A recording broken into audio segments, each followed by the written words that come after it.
Hey, it's Matt. Wanted to make a video response to the Wrestling Gurus and SpinnerNet's latest collaboration video on the Money in the Bank. Now, my thoughts are very similar to what they talked about in their video. If you guys haven't seen it, I'll put a link in the video. Just check it out. They always make good videos. So, here are my thoughts on Money in the Bank. I too feel that the Money in the Bank cash-ins have been predictable and therefore less entertaining and less exciting. I mean, yeah, they do happen at unexpected moments. I mean, the latest one especially did, but it seems like now, since they have, a Money in the Bank pay-per-view, it's not less. I mean, it's not as exciting.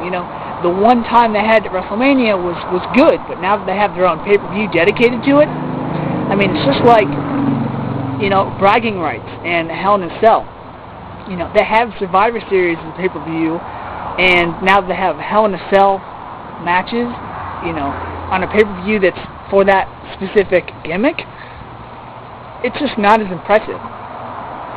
And so what they should do with Money in the Bank is, the winner of the Money in the Bank, since they do go through a Hellacious ladder match against, 5, 6, 7 other guys, what should come with the Money in the Bank briefcase, as well as a title shot, is they should be able to pick what stipulation they want for that particular match. Because, it's to me, it's not just worth it, just, a title shot. I mean, they basically, by winning the Money in the Bank ladder match, you pretty much become an automatic #1 contender. Which, is okay, but, what I think they should change about it is, when a guy wins the Money in the Bank, they should not only have an automatic title shot, but I think it should be a scheduled title shot, not instantaneous like it has been. Because this is not 2000, this is not 2001, the WWE Championship and the Money in the Bank, is not a hardcore title.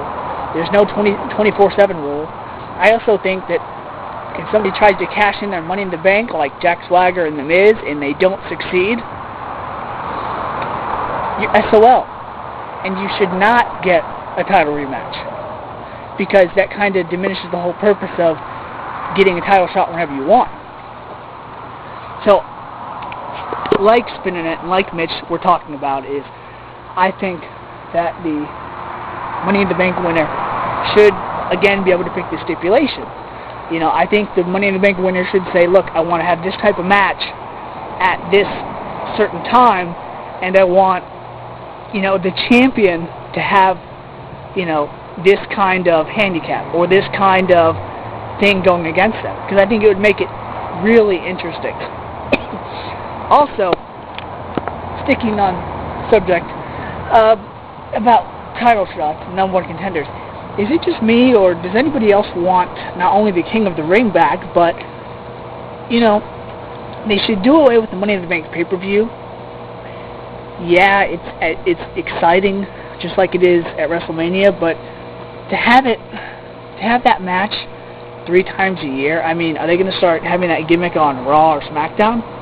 I mean, to me, it's just getting a little out of hand. So, I think they should, again, bring back King of the Ring, and they should also have the stipulation and the, reward that comes with winning the King of the Ring tournament, which back in the day was, if you won at King of the Ring, you were guaranteed a title shot at SummerSlam, which was, I think, 2 pay-per-views after King of the Ring.